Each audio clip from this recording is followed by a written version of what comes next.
Bismillahirrahmanirrahim. Assalamu alaykum, hurmatli televizor ko'ruvchilar. Istiqlol kundalik xabarlarimizni ko'rishinglarni qizg'in qarshi olamiz. Men Abdullah Yalqun. Programmamizda vatanimiz Sharq Turkiston va dunyoda bo'lib o'tgan kun tartibidagi xabarlarni huzuringizga sunish qilishimiz. Qaynamizda diqqatinglar ekranimiz bo'lsin.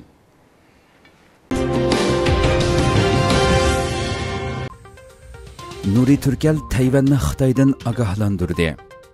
Amerika va Tayvan hukumati birlikda uyushtirgan 2022 yillik diniy erkinlik munbiri 30 avgust Tayvanning Taybey shahrida o'tkazildi. Munbarda ichilish nutqi so'zlagan Amerika Xalqaro diniy erkinlik komiteti raisi Nuri Turkal apandi Tayvan demokratiyasi uchun Xitoy Kommunist partiyasi bilan davomli suhbatlashish amaliyotda Tayvanni Xitoyning bir parchasi deb qarashdan boshqa narsa emasligini ta'kidladi.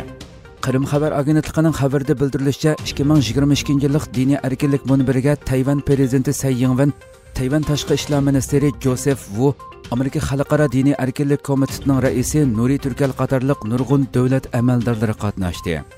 Munbarda ichilish nutqi so'zlashga taklif qilingan Nuri Turkal so'zini davomlashtirib, Xitoy Kompartiyasi va Xitoy rejimi tarafidan avtonomiya huquqi va'da qilingan Uyg'urlarning navbatda irqiy qirg'inchilikqa duch kelayotganligi va Hong Kongdagi bostirishning davom qilayotganligini eslatib, agar Xitoy rejimi Tayvanni ishg'ol qilgan taqdirda bu yerdami ma'arif tarbiyalash nomida har xil rezilliklarni elib keladiganligini alohida ta'kidladi. Nuri Turkal so'zida yana Tayvanning Xitoy rejimining Uyg'urlarga irqiy qirg'inchilik yurgizayotganligini va insoniyatga qarshi jinoyatlarni o'tkazayotganligini tekshiradigan vaqti kelganligini bildirib, agar Tayvanni qo'g'day olmasanglar, Uyg'urlarning taqdiriga qolasizlar. Ujmi-pesh og'zimga tushdi, sizlarni bu taqdirdan qutuldira olmaydi deb ta'kidladi. Nuri Turkal so'zini o'zining kechirmishlarini so'zlash orqali davomlashtirdi va bir Uyg'ur bo'lish sifati bilan Xitoy rejimi tarafidan jazo tizimligiga kirgizilganligini va Amerikadagi kishilik huquq xizmatiga ta'sir ko'rsatish uchun onasining tutqun qilinganligini bayon qildi. Va biz cho'qim bu rezilliklarni dunyoga bildirishimiz va harakatga o'tishimiz kerak dedi. Turkal o'zining kechirmishlariga asosan Xitoy rejimining demokratik va erkin tuzumga qanchalik tahdid elib keladiganligini ta'kidlab, Xitoy rejimi Hong Kong va Xitoy xalqiga besim elib keldi. Hamda u Tayvanga besim qilyapti. Xitoyning Fransiyada turishliq bosh elchisining so'zlarini aslanglar. U so'zida ochiqla Tayvanning keyingi nishon ekanligini, Kommunist partiyaning Tayvan xalqini qayta tarbiyalaydiganligini tilga oldi. Shuningdek biz Xitoy rejimining Uyg'urlarga ziyonkashlik qilgan fojiasidan savoq elishimiz va uning o'ngshilib qolishini saqlamasligimiz kerak dedi.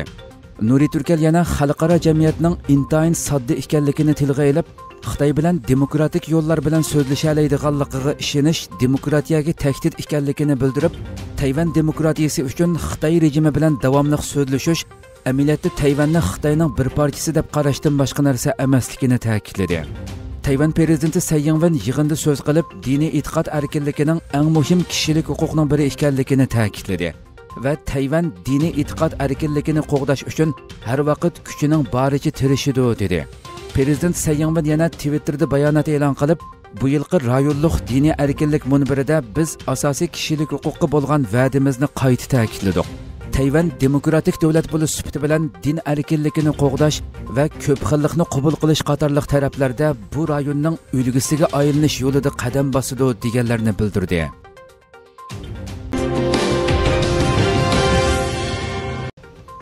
Bachelet Uyg'urlarni tilg'ima olmasdan vazifasidan ayrildi. BDT kishilik huquq kengashining oliy amaldori Michel Bacheletning bu yil 5-oyda Xitoy va Sharq Turkistonda elib borgan ziyorati, shundaqla uning tegishlik vazifasini ado qilmaganligi sababli jiddiy g'ulg'ulga va ayblashga sabab bo'lgan edi. Va 8-iyun 200 dan ortiq kishilik huquq tashkilotlari birlashma bayonot e'lon qilib, Bacheletni iste'fo berishga chaqirgan edi. Shunaqla Michel Bacheletning mag'lubiyatlik ziyoratining Xitoyning Sharq Turkistondagi irqiy qirg'inchiligi va insoniyatga qarshi jinoyatlari to'g'risida hech qanday natija hosil qila olmaganligi, aksicha Xitoyning saxta tashviqotlariga dasmoyi bo'lib berganligi tilga ilinib, qattiq ayblangan edi. Fransiya xabar agentligining Jenvadan bergan xabarida bildirilishicha, har qaysi davlat diplomatlari Bacheletning Xitoyning Sharq Turkistondagi dafsandichiliklari to'g'risida uzundan buyon va'da qilingan dokumentni e'lon qilmasimi, seshanba kuni vazifasidan ayrilgan Michel Bacheletni hurmat bilan qarshi olgan. 30 avgust BDTning umumiy yig'in zalida Michel Bacheletning vazifasidan ayrilish marosimi o'tkazilgan bo'lib, 15 minut xo'shlashish nutqi so'zlagan Bachelet Uyg'urlar masalasini tilg'ima olmagan va tayyorlangan dokument haqida zuvon surmagan. BDT kishilik huquq kengashida ko'p davlat vakillari so'z qilib, Bacheletning o'tgan 4 yildagi raqobatga qanday taqobil turganligini maqtash bilan birga, uning Sharqi Turkiston haqidagi dokladni eng oxirgi kunda bo'lsa-mu e'lon qilishi uchun chaqiriq qilishdi. Seshanba kunidagi yig'inda Angliyaning kishilik huquq kengashida turishliq bosh elchisi Rita French Xitoyning bu masaladagi besimiga ishorat qilib, hammamiz uchun intayin muhim bo'lgan bir narsa hech qanday bir davlatning kishilik huquq xotirasini obyektiv tekshirishdan kechirim qilinmasligi va har qanday bir davlatning oliy komissarining mustaqil ovozini bo'g'ishiga yo'l qo'yilmasligi kerak. Shunga biz sizning Xitoy to'g'risidagi dokladingizni e'lon qilishingizni talab qilamiz, dedi.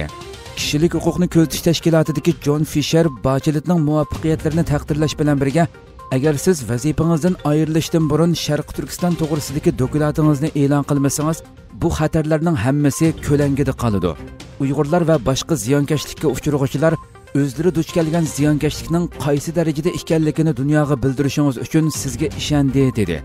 Va agar ziyonkashlikka uchrag'uvchilar uchun siz dasturmasangiz, kim turadi deb nido qildi.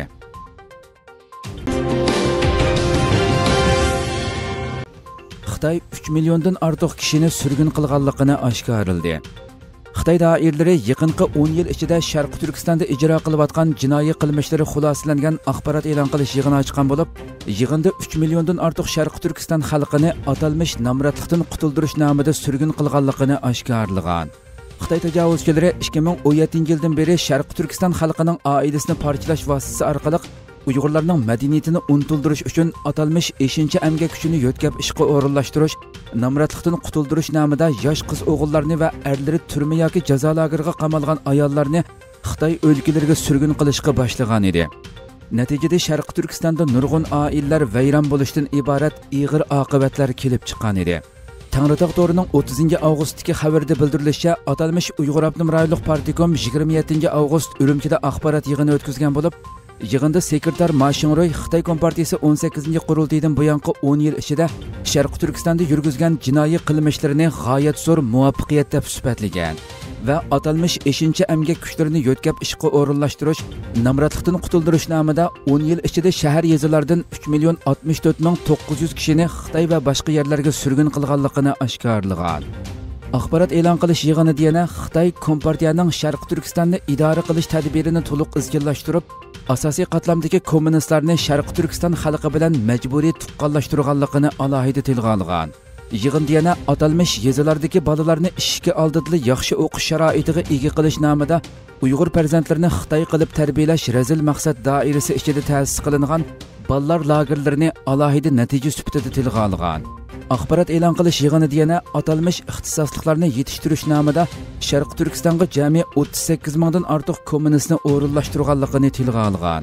Xitoy axborot vositalarining xabar qilishicha, Xitoy doiralari 2018-yili 1 yil ichida Sharqi Turkistonning Aqsu, Uchturpan nahiyalaridan 2917 kishini Xitoyning har qaysi o'lkalariga surgun qilgan.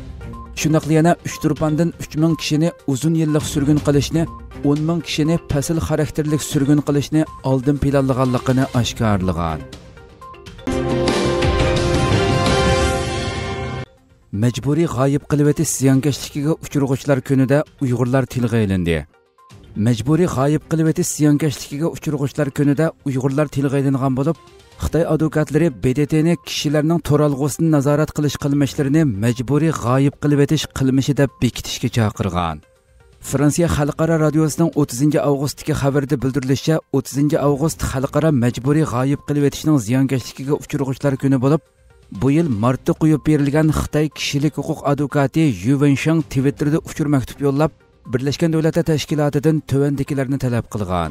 Talabda kishilarning to'ralg'usini nazorat qilish qilmishini majburiy g'oyib qilib etish deb bekitish, bekitilgan to'ralg'u nazorat qilish qilmishlarini xo'rlash deb bekitish, Xitoyning to'ralg'u nazorat qilish qilmishini amaldan qoldirishga chaqiriq qilish qatorliqlar tilga ilingan. Maktubda o'tgan yili Uyg'ur harakat tashkiloti e'lon qilgan bayonot naql elingan bo'lib, bayonotda xalqaro majburiy g'oyib qilib etishning ziyonkashligiga uchrag'uvchilar kunida Uyg'urlarning Xitoy tarafidan majburiy g'oyib qilib etilganligi, Xitoyning Uyg'urlarni izdiraksiz g'oyib qilib etish qilmishlarining navbatda asosli jinoiy harakatga aylanganligi, Xitoy Kompartiyasi sistemali holda Uyg'urlarni nishon qilganligi, Uyg'urlar irqiy va diniy e'tiqodi sababli Xitoy tarafidan irqiy qirg'inchilikqa uchrayotganligi, o'tgan 1 yil ichidami Uyg'urlarning ig'ir kunlarida hech qanday o'zgarish bo'lmaganligi tilga ilingan. Xabarda yana necha yildan beri Sharq Turkiston xalqining ahvoli bargancha nacharlashgandan boshqa chet eldagi Uyg'urlar Sharq Turkistonda g'oyib bo'lgan tuqqanlarning izdirikini davomli qilayotganligi, Uyg'urlarni g'oyib qilib etgandan boshqa Xitoy o'qituvchilari va Xitoy kompartiyasi ustidan arz qilgan boshqa fikrdagi kishilarning tuyuqsiz g'oyib bo'lishi g'arb ellarining kunsiri diqqatini qo'zg'aganligi bildirilgan.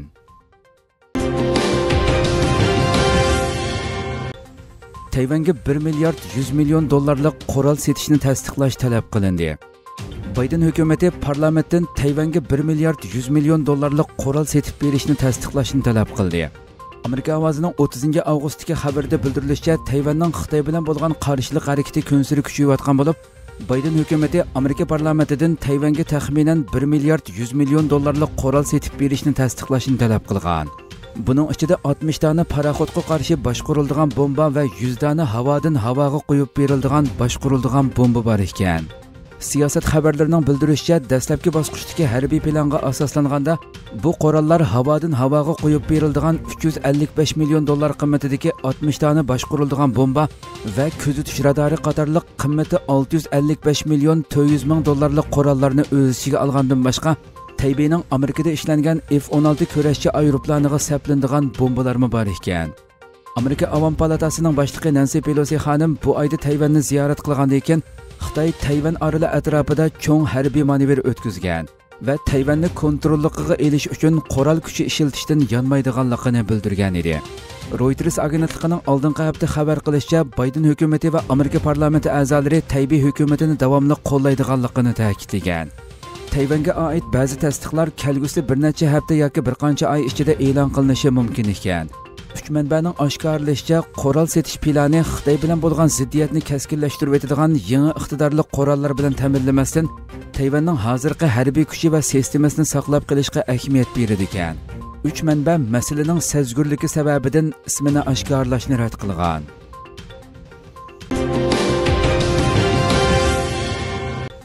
Xitoy qamal mezgilidami Uyg'urlarga farqli muomala qilmoqda.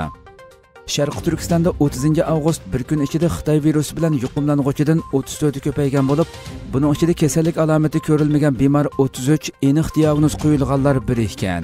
Xitoy rejimi yuqum bahonasi bilan xalqqa qaratgan bostirish va nazoratni texnik kuchaytirgan bo'lib, ijtimoiy uchur vositasi tarqalgan sirlar Xitoyning Sharq Turkiston xalqini inson qalbidan chiqqan tadbirlar bilan qamal qilib, Xitoylarni ozodi qo'yib berganligini oshkorlamoqda. İctimai uçur vositasi tarqalgan sirlarda ma'lum bo'lishicha, qo'rchoq amaldorlar Sharq Turkistonning har qaysi joylarini inson qalbidan chiqqan usullar bilan qamal qilgan bo'lib, buning ichidagi birisida Xitoy doiralarining qamaldagi Uyg'urlarga farqli muomala qilganligi nihoyat oshkora holda o'tirg'i chiqdi. 2 minutlik sinda bir kishi uyiga kundalik lozimatlarni elish uchun sirtqa chiqqan bo'lib, yerlik amaldorlar u kishining sirtqa chiqishini cheklab, uyiga kirib ketishga buyurgan. U kishi bu tengsizlikka norozilik bildirib, "Menili boshqaradi ekansan. Xitoylarmi sirtda yuridi. Ularnimi boshqarmamsan" deb qarshilik bildirgan. Amaldor bo'lsa, "Ular bilan mening korim yo'q, sinili sirtqa chiqarmayman" deb buyruq qilgan va tortishish jarayonida qarshilik ko'rsatgan kishiga tahdid solgan. Nimbatsan ko'chada. Bu yoqqa chattiqim yo'q, mashallah do'mayman. Kiraviga. Uy kirachilardik, uy kira. Uy kirachilardik. Kim da'vo qildi? Hech kimga da'vo qilmayman. Men boshqurmayman meni. Kelishyapsan bu. Ha, vaqira yana. Chiqib ketaman. Ha, vaqira chiqa. Vaqira. Ha. Bunimizni tatlar. Ya, ko'rindim men. Kim boshini oldi boshqa ko'chaga chiqqan? Qo'sh ko'chaga chiqyapti-ku. Qirqqa. U yoqqa chattiqim yo'q, men shu chiqa olmayman men.